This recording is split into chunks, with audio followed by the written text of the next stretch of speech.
Hello everyone. Today we are going to deal with tongue and pharynx. We are studying the human digestive system, which is divided into alimentary canal and digestive glands. We have already taken mouth and the parts of buccal cavity, the teeth and the palate. The tongue we are going to study in this video lecture. Let us see now the tongue. It is a musculosensory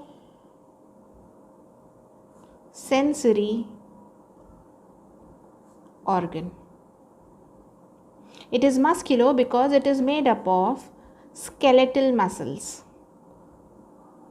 The tongue is made up of skeletal muscles, and this is attached at the back. There is an attachment with the hyoid bone.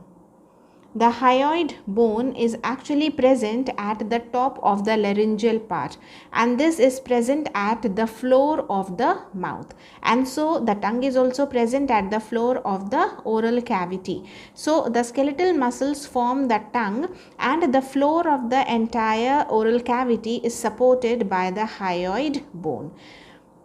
It is called as a gustatoreceptor.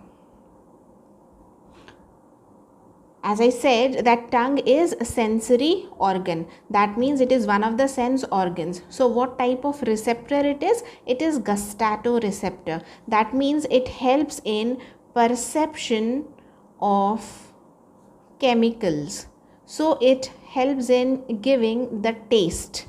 That is the taste from the food. So food is all chemical substances, and the taste is received by the tongue. So tongue is known as gustatoreceptor. Where is it located? At the floor of oral cavity, which is also known as the buccal cavity. So this is the introduction part of the tongue. Let us see now how the tongue is. The tongue is usually made in this manner.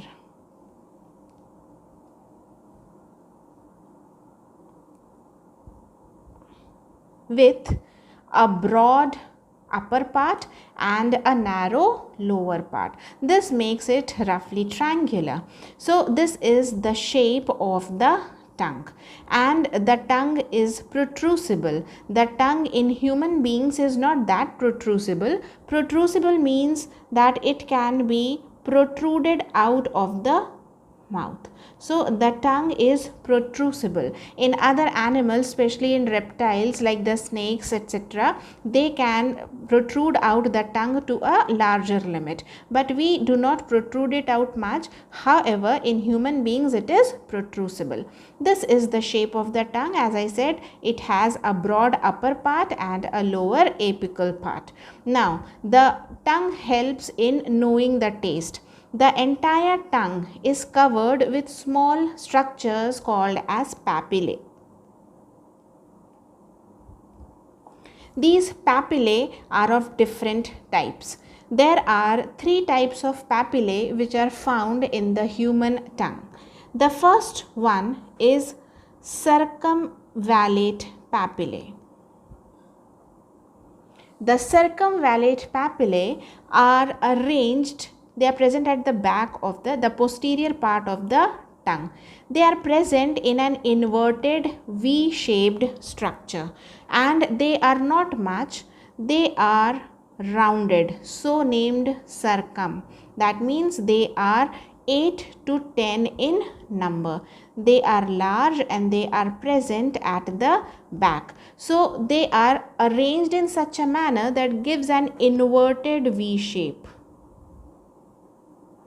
Inverted V shape, and they are 8 to 10 in number. They are not much. So this is circumvallate papillae, which are arranged in this manner. The next one is fungiform papillae. The fungiform papillae are larger, and they are present at the sides of the tongue. They are almost mushroom shaped. They are present in this manner. So the name fungiform, because it resembles the mushroom like structure. They are present at the sides of the tongue. These are the fungiform papillae. They are more in number than the circumvallate papillae, but the most numerous are the filiform papillae. The filiform papillae, and these are present in the entire tongue, and they are located in the anterior region and the middle region and are the most numerous. That means they are the maximum in number. They are maximum in number and they are smallest. While the circumvallate papillae, they are the least, that means they are few in number and they are big in size. So circumvallate papillae, inverted V shape, they are few, they are less in number, just 8 to 10, and they are big in size. And the maximum and the smallest are the filiform papillae that are dispersed in the anterior region and in the middle region of the tongue. Now these are the papillae. What is the function of the papillae? The taste buds are present inside these papillae. The taste buds are the sensory cells which are actually giving the perception of chemicals, and therefore these taste buds are located in this pocket like structures called as papillae. The human tongue can perceive 4 different types of taste, and all the 4 different types of taste are perceived by at different areas of the tongue. The first region, this particular part, helps in knowing the taste which is sweet. So anything which is sugary and sweet is perceived by the extreme tip of the tongue, that is the anterior part of the tongue. And the very posterior part, this region where the circumvallate papillae is present, helps in knowing the taste which is bitter.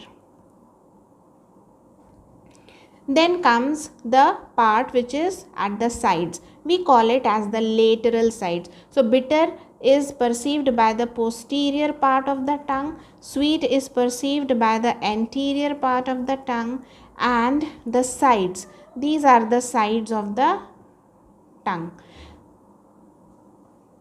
So the because this is the side, we call it as lateral, and since it is the posterior part, we call it as the posterolateral. This posterolateral helps in knowing the sour taste, and this helps in knowing the salt. This is anterolateral. So posterolateral and anterolateral. So these are the 4 different types of taste: sweet, salt, sour and bitter. The 4 different types of taste are perceived by the different regions of the tongue. And the most numerous that I told you, the filiform papillae, lack the taste buds. So there is no taste that is perceived at this region. So the circumvallate papillae and the fungiform papillae only have the taste buds. That means this and this has the taste buds. They lack the taste buds. So this is the tongue. Now let us see the next part, that is the pharynx. We have studied the buccal cavity. The next part is actually pharynx. This we cannot call as an organ. This is just a flat place or a platform which is roughly triangular in structure. Commonly we call it as throat. And pharynx has many openings. There are many apertures which lead to different parts. The 3 parts that are connected to the pharynx are the oropharynx, the nasopharynx, and laryngopharynx. These are the 3 parts which are connected with the pharynx. The oropharynx is connected to the mouth. the word oral always is related to mouth. The nasopharynx is connected to the nasal cavity, and the laryngopharynx actually is connected to the larynx as the name suggests. So these are the three parts that keep connected with the pharynx. So there are many apertures. In this nasopharynx region, there is one more opening of the eustachian tube. The eustachian tube is a tube that connects with the ear. You can touch the eye button and see the structure of ear, where I have explained the eustachian tube, which is the connection between the ear and the pharynx to release the excess of pressure from the ear. So this tube also opens up in the pharynx region. So this particular portion, the eustachian tube, opens in the nasopharynx region. Now in this pharynx region, there are the presence of tonsils also. So if this is the area where the eustachian tube opens, if this is the eustachian tube, there are 6 tonsils that are present in the pharynx region. This is the eustachian tube. Now there are 6 tonsils that are present. At the topmost region, there is a pharyngeal tonsil. This is unpaired. This is pharyngeal tonsils. Then comes the next tonsil, the tubal tonsils, which are just above the eustachian tube. These are paired, you can see. These are known as the tubal tonsils. Next comes another paired tonsils which are present below the eustachian tube, and these are known as palatine tonsils. And there is another unpaired tonsil which is present at the base, and this is known as laryngeal tonsil. So in all, there are 6 tonsils that are present. Now what are these tonsils actually? These are the lymphoid tissues. So these are lymphatic patches. Means they are rich in WBCs, that is the lymphocytes. The lymphocytes are the type of WBCs, and if anything that you consume while eating or any antigen which enters and reaches the pharynx, these lymphoid tissue are inflamed. That means they fight against the antigen, and their inflammation causes a condition called as tonsillitis. Wherever the suffix itis is present, it refers to inflammation. Inflammation means that place has become red, there is itching, and the place becomes hot. These 3 characteristics refer to inflammation, and always the inflammation is mentioned with itis. For example, appendicitis, so itis suffix is there. Bronchitis, so itis suffix is there. That means inflammation of that particular part. So red, itching, and the place becomes hot. So when tonsils are inflamed because of the antigen, the condition is called as tonsillitis, which is sore throat. So the person can gargle with saline water, and this saline water usually kills the antigen of whatever microbial infection is there because of the plasmolysis phenomenon. So tonsillitis usually is treated with the help of gargling. So this is the area of the nasopharynx where the eustachian tube opens, and this is the arrangement of the tonsils. Now there are 2 main openings that are connected to the part that we are studying, the digestive system. Now what we are concerned over here is gullet and glottis. These two are the openings in the pharynx region. Gullet is the opening. If this is the region which is the gullet, the glottis is very closely associated. This is glottis and this is gullet. The gullet is the opening of the food pipe. So this is the food pipe which is known as esophagus. Esophagus I will be dealing in my next video, and this is the glottis which leads to the windpipe. Windpipe is also known as trachea. These are very closely placed, they are very closely located, and here is the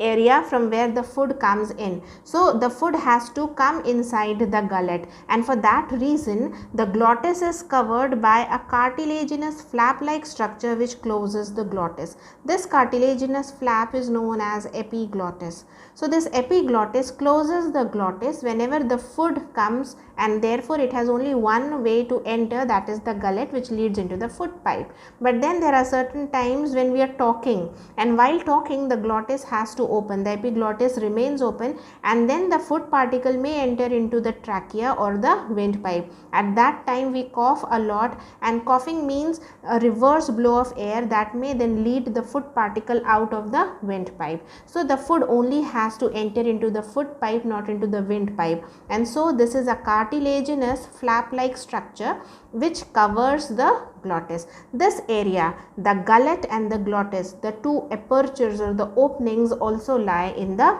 pharynx. Now in my next video lecture I will be dealing with esophagus and the further organs of the alimentary canal. So if you have any doubts in this video, you may ask me in the comment section, and also refer to the questions given in the description box.